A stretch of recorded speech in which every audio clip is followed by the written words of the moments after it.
folks, welcome to the Prepared Homestead. This is Travis. Thank you all for stopping by to watch. Do you have your transportation problems worked out in case SHTF happens? If you're unable to get fuel, or if electric things kind of don't work because of a grid down or even an EMP or a CME, are you prepared for that? Can you get around? Well, that's something I want to talk about just briefly today on our prepping and homesteading tips section. And then we'll move into and we'll talk about, well, the economy, inflation, shortages, and we'll wrap that all into seeing how the Great Reset is still moving forward. They haven't stopped it yet. They haven't given up. It's still happening. Before I get started, number one, I just want to thank all of you for watching, for the responses that I get from you, the emails, the messages, the comments. I enjoy it. It's a lot of work. It's getting that way, but I enjoy it. And so keep those coming. For those of you that send emails, know that I'm just one guy responding to them. Occasionally my wife will respond for me, but usually it's just me. And so it takes a while, so don't give up. If you haven't heard from me in 3 to 5 days, shoot me another email, kind of reminding me. But I do try to respond to all emails and communications, so just don't give up on that. So, transportation, do you have that worked out? Bug out vehicles, of course, are very popular. Everyone wants to have the coolest bug out vehicle, and there's nothing wrong with that. But there are alternative ways to get around, and I want to talk about that today. I was actually talking to a friend of mine, one of the guys that comes to the meetings just the other day, and we were laughing about how, all these apocalyptic movies where everything's, there's no electric grid anymore, and there's no society, there's nothing. And what do you see? You see people walking around. How many of these movies have you watched where they're walking from one side of the country to the other? Everybody's walking. Well, there's another mode of transportation. And it's like no one in the future during an apocalypse has access to a bicycle. Bicycles, they've been around for a long time, and they're readily available. You can buy a pretty good quality bicycle now for not too much money, and they're an excellent way to get around. So even if you're not an avid biker, bicyclist, I would recommend having at least a couple of bicycles sitting around and maintained so that they're ready to be used if you need to. They're quiet. They're pretty quick. They're much faster than walking on foot. They require no fuel other than your own body. They require very little maintenance, and it's just a sensible way to get around. And it doesn't have to be the biggest, most elaborate apocalypse for you to find that you need one of these. Sometimes, just fuel shortages, or increase in prices and inflation could get to the point that little short trips certain places, it's just better off using a bicycle. And you can outrun someone on a bicycle for the most part, as opposed to using your feet. You don't have to get an expensive one, and there are some out there. I've seen some in the thousands. In fact, the survivalist bicycle market is starting to grow, and there's some really cool ones. I'll admit it. I've seen them, and they're pretty cool. But they're the price of a decent used vehicle, and so for between $100 to $200, you can pick up a decent mountain bike. I would recommend also looking into the big fat tire mountain bikes, and this is just a standard 24-inch or 26-inch mountain bike. But the fat tires, the ones that are big wide tires, those are really good at getting around, and they're just beneficial to have. And I could see many scenarios where having a bike sitting around at your bug out location on your homestead could come in handy. Another thing that's good for transportation are carts, wheelbarrows, this kind of stuff. And this is something that you're going to use all the time, especially those of you homesteaders. This is one of the most used things that we have on this farm. It's used every day. The kids use it all the time for moving hay around, for moving feed around. We use it to haul dirt. We use it in the wintertime to get wood from our main stack up to the house. Usually we keep about a, roughly 3 days wood supply close to the house so that we're not having to go further out, because we don't keep the main wood right next to the house throughout the year because of, termites and snakes and things like that. And so something like this can make the work a lot easier by just hauling it in a cart. And these carts are quite nice. This is a medium-sized one, and it's a dump bed. It's rated to hold 1,200 pounds. I have put easily 500 pounds on that thing, and it does just fine. They make some that the bed of them isn't solid like this. Those are great too for a lot of things. This one, obviously, you can haul dirt in it because it's solid. They're not terribly expensive. And they make all different styles and types, and obviously wheelbarrows. This kind of stuff is handy to have on your homestead right now. But if things got bad to where you were really having to kind of survive on your homestead, I'm telling you, this would come in handy.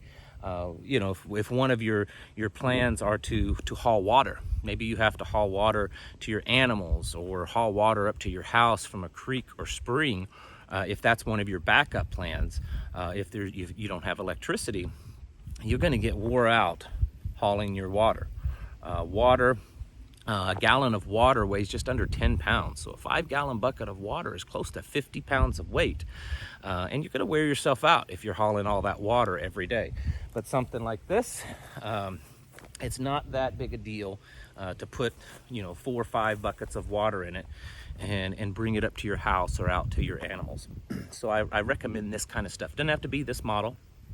This one, I don't even remember. I think it's a Gorilla cart. It's so used that looks like the label's coming off of it. But they make other kinds. But think about transportation. Think about transportation and that's alternative, and not just for you, but for things. I use this a lot when I'm working. It's great to throw all my tools in it, and I just pull it around wherever I'm doing any kind of work. And it's like I said, it's probably the most used tool on the homestead. So let's shift gears and let's talk about the economy. Well, not that it's any big surprise, but the new numbers for July came out, and the consumer price index inflation went up, and the producer price inflation index is up, both of them. In fact, the producer price index is the highest it's ever been since they started keeping records. It just keeps going up every month, higher, and not only is it going up, but it's going up more than what's expected. And I'm sure, since the Senate has recently passed this, $1.5 or however many $1 trillion infrastructure bill, it's not going to get any better. So this is another indicator of the things that are happening, the things that are coming, and why you should continue to be preparing. And along with that, because it's kind of all connected, in case you haven't heard, China has partially shut down the world's 3rd largest port. It's in China, and they've shut part of it down. It's greatly restricting the amount of goods that's entering and exiting this port, which is going to be affecting the rest of the world, and especially us, because guess what? We get a lot of stuff from China. Not that that's any big surprise to you folks. Do you know why they shut this thing down? Because one employee at the port, tested positive. That's correct. Call me a conspiracy theorist, I don't care, but to shut down or nearly shut down a port because one person tests positive, to me this is planned. You say whatever you want, but it's planned. But in the end, it doesn't matter, because it's going to just, guess what, continue increasing the prices of goods, hurt the distribution of goods, the supply chain that's already weakened and cracked and crumbling. This is just one more thing that's going to affect it, and it just plays right into the Great Reset. The Great Reset is something we've been talking about lately. We all know about it, right? And they're very open about what they want to do. And if you don't know, just continue watching some of my previous videos, or go over to the World Economic Forum YouTube channel and pick pretty much any video they have and just start watching them. You see what Justin Trudeau up in Canada, the Prime Minister, he's calling on a special immediate pop, whatever they call it, election in Canada. And the rumor is being reported by certain news outlets that he is pushing to eliminate Parliament because of the health crisis and because of how things have so radically changed in that country, he says, because of all this in the last 2 years, year and a half, that they no longer need the Parliament. Again, are you awake yet, folks? Do you see this kind of stuff happening? It's happening all over. And so many people, unfortunately, are still asleep. San Francisco now becomes the first city in the United States to officially and completely, because New York was starting it, but the one in San Francisco is a complete all-out ban. If you don't have the passport, you don't get to go to a lot of different kinds of businesses in San Francisco. Just plain and simple. We're seeing this more and more play out all over. Things are changing rapidly, folks. I don't know how else to put it. People are starting to wake up. People are trying to get themselves ready. And so do you. And I know many of you are, and probably a lot of you are physically ready. You may have the preps that you need or that you think you need, and continue doing that. But you really need to start working on that mental preparedness, that emotional preparedness. Because even though you may have been doing this for a long time, I believe that when it really starts getting bad, when the hammer really comes falling down on everyone, I think it's going to be pretty shocking. And I think that the radical changes that we're going through are affecting people and will continue to affect people, even you and I, the kind of people that are prepared. So continue working on that mental and that psychological preparedness of getting ready to live in a world that's very different than anything you've seen in your life so far. They flat out say that that's what they want. I mean, they envision this new utopian world. And in this new utopian world, people like you aren't really part of it. So stock up.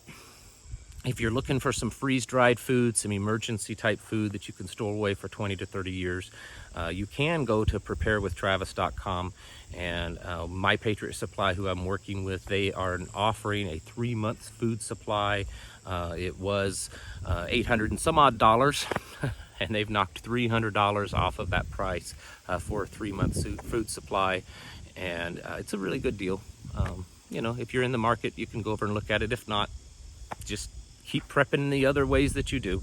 It all works as long as you're getting yourself prepared. These changes are happening rapidly, folks.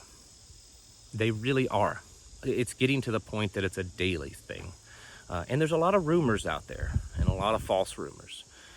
Don't get so caught up on things that you can't actually confirm. Just know that things are changing. And that your job, your responsibility, your duty to yourself and your family is to prepare yourself to live in a world that's really not of you, that you don't fit in.